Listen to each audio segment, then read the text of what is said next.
Why do scholars think that the Gospel of Mark was the first gospel? Hi, everybody. My name is Robin Walsh. I'm a scholar of New Testament and early Christianity and part of Paths in Biblical Studies. And I was thinking about this question today actually because I was looking at Mark 13. Now, let me break down what scholarship has tended to say over the years about this issue of the order of the Gospels. And here I'm talking specifically today about the canonical Gospels. It is the case that the vast majority of scholars do think that the Gospel of Mark was the first gospel written. And I would say that the majority of those scholars also think that Mark is post 70, so post the Jewish War. This is what I was taught when I was coming up in the field. I think it's generally what you will find in the mainstream textbooks. Sometimes people do try to push that date for Mark a little bit earlier, and there are different strategies for doing this, and I will also talk to you about that. So let's start with actually there.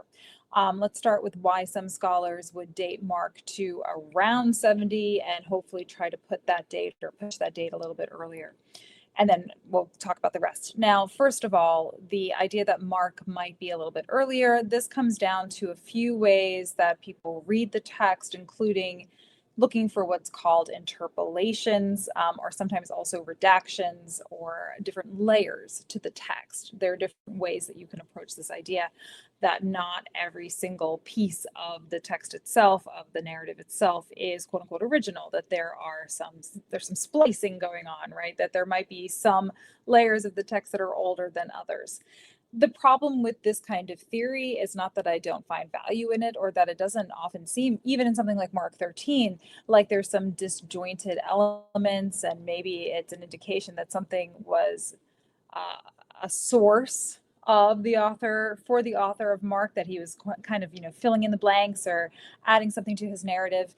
That certainly can be the case. There are a lot of great hypotheses around this, not only for the Gospels, but for also the letters of Paul. The problem is it becomes kind of a circular argument at times. As much as you can try to claim that something seems like it's been inserted, usually people will come in and have some reason to say, no, this is all cohesive, right? This is what gives us all a job, is continuing to debate these issues.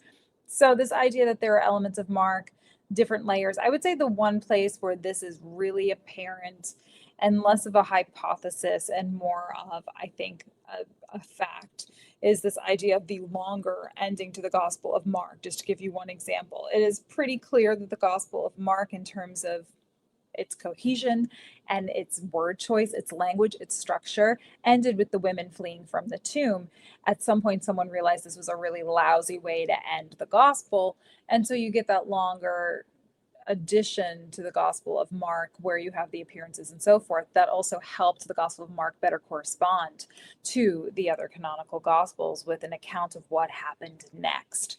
So I think there's a case where you can see an earlier layer, but again, people will always debate these claims back and forth.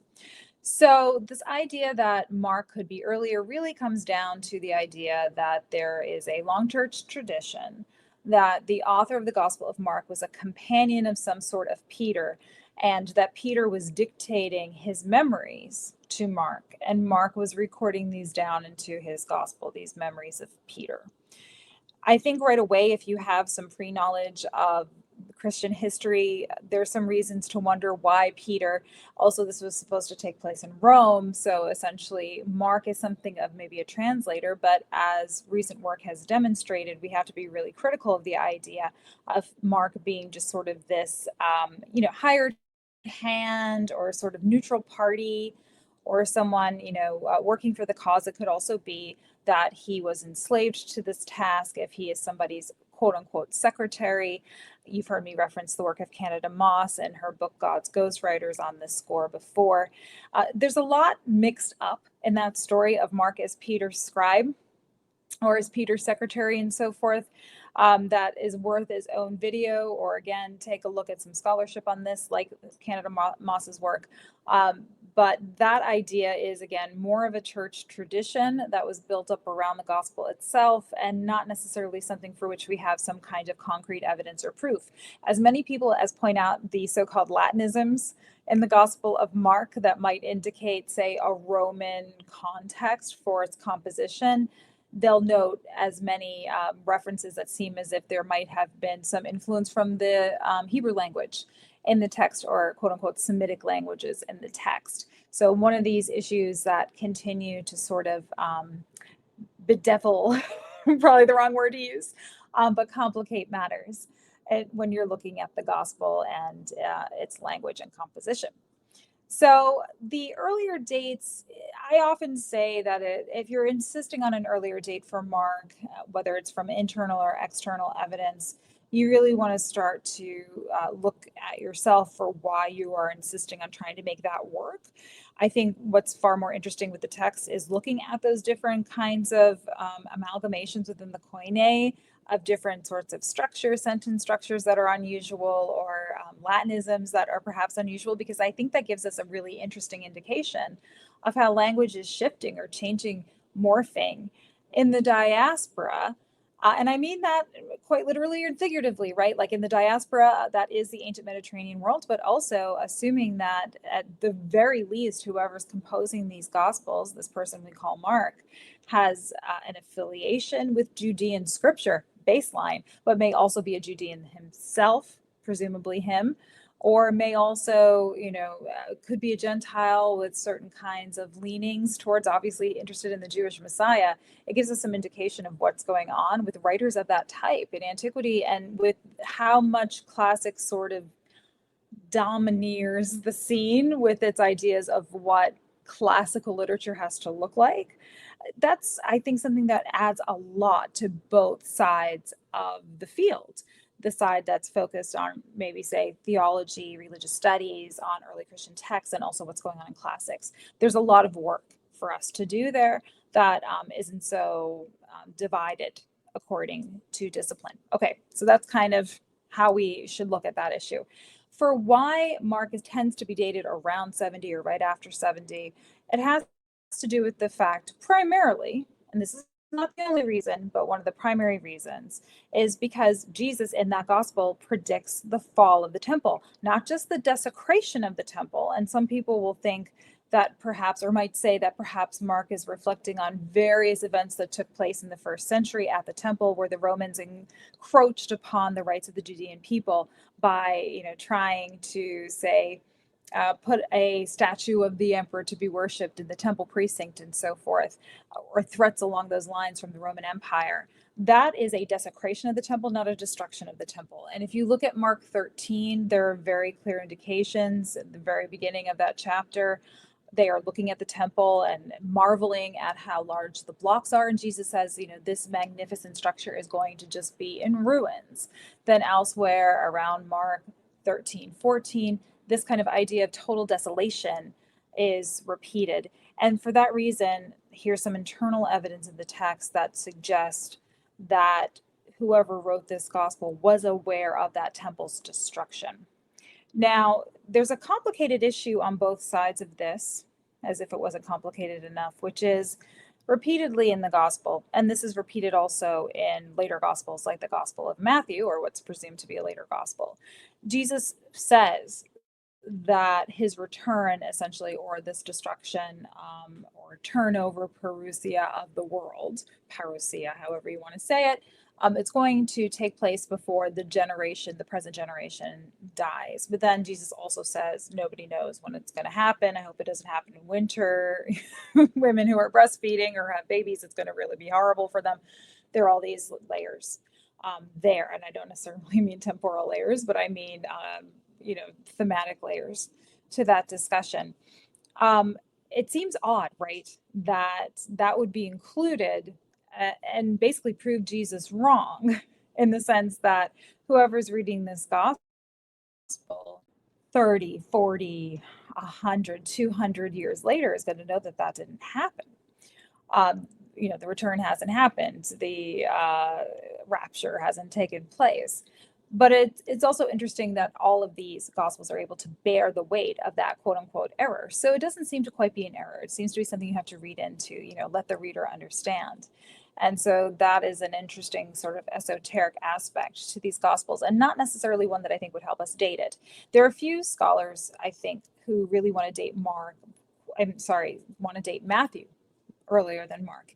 It is something that some church fathers argued. I believe Augustine was one of them, that perhaps the Gospel of Mark is more of a concise version of the Gospel of Matthew, and that Matthew was first. But that has certainly fallen out of favor as a theory. It's also really difficult to tell if you are looking at the synoptic problem. Mark Goodacre has made some good videos on this. You know, how much time are we giving between these gospels? We tend to do about a decade in between the composition of each. But really, you don't know if these guys are sitting side by side. You don't know if they were all friends, sort of like having a competition. We have no idea if these were simultaneous, if there were longer gaps. It is really difficult to tell. So I would say that the primary reasons Mark is dated first is actually because it is so succinct, and it has been obviously to the synoptic problem, my reference to the synoptic problem, been used by Matthew and Luke as source material of some kind. Now, there's also the four source theory and other hypotheses that include Q into the fabric of this. I know that John Kloppenborg has argued that perhaps aspects of Q are present in Mark. I actually think that works, that the text can sustain that hypothesis. For those who support the Q theory, there are many references to the temple being built on sand, and to the desolation of the temple in Q as well. So these ideas are out there, but personally, I know most scholars date Q before the fall of the temple. I actually date it after myself, and I've written on this in articles and in books. So maybe let's save that for another time. But the succinct nature of Mark, the fact that it is used by Matthew and Luke in some measure and some order over some period of time, that is, I would say, the primary reason that it is dated so early, because of this evidence of it having been toyed with this longer ending and perhaps some other kind of editing along the way, but still it maintains its own very esoteric, succinct style. Then Mark 13 and those predictions that Jesus puts forward about an event that was known to take place. So on one hand, he predicts that destruction of the temple, suggests that he knows that it happened. In addition to this idea that he gets it wrong about when that end time is going to happen, he gets a historical event right. He gets a predicted future time event wrong. So some things to sort out there too, but does kind of lean in that direction of whoever wrote this text puts in the name of its prophet a known commodity, a known thing that has happened. So that dates it after the temple destruction, with the other texts following in suit, Matthew and Luke.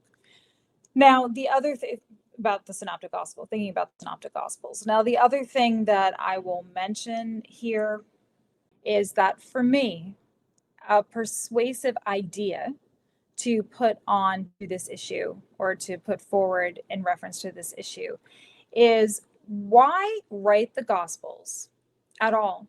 If you think, A, the end time is imminent, why would you need to write anything down? B, Paul doesn't really care about the so-called historical Jesus's teachings. I mean, he cares somewhat, but he's very concerned about Christ Jesus. He's concerned about the risen Messiah. He's not so concerned about the comings and goings of Jesus in and around Judea. So that seems to be a different set of concerns. So our earliest evidence doesn't bear out, again, that there's a strong interest in the narrative story biography of Jesus. So why write this at all? I think that, again, for me, it suggests that there must have been a couple of generations that have passed that either wants to preserve a certain memory, if you are someone who sides on this idea of oral tradition theory and memory tradition being preserved in the Gospels, or something like the destruction of the temple became a motivating factor in why write a biography of Jesus. Why write anything down about Judea after its destruction? Why preserve any kind of knowledge about that region after its total annihilation, essentially? I mean, Jerusalem laid in ruins for decades by the Roman authorities, by the Roman Empire. I mean, this is precisely the task of Josephus under the Flavians, to document the history of the Jewish people after they've been destroyed. So I feel as though the Gospels, it makes some sense that you would have the Gospels after the temple destruction, after that war by the way, Mark 13 talks about people running out into the mountains, which makes us, I think about some of the comings and goings of those in exile after the war to places like Masada. I think all of that is wrapped up in this text, that is a particular kind of memory that is preserved and goes a long way for explaining why now, after that destruction, after that war, why record these things now? Again, whether you think about memory tradition or you are thinking about some kind of documentation of this region, an increased interest on even behalf of the Romans, on the behalf of the Romans for Judean stuff after that destruction. They are seeing references to the destruction of the temple and their coinage and the construction of what we call the Colosseum, the Flavian Amphitheater, and something like the Arch of Titus. It's all over the place. And so people want to know more about that region after it's been destroyed, and the Gospels are part of that. Okay, a little long-winded, but I wanted to break down some of those issues with you. Mark is one of my favorite Gospels. It's one I love talking about as much as possible. And these are the kind of issues we talk about over at the BSA, the Biblical Studies Academy. If you're interested in hashing out these issues, asking questions, we've been having a lot of interesting discussions as well, actually, about Mark and some of the signage or the standards that the Romans would have marched through Judea during that war, and whether or not some references to that kind of standard bearing made its way into the Gospels.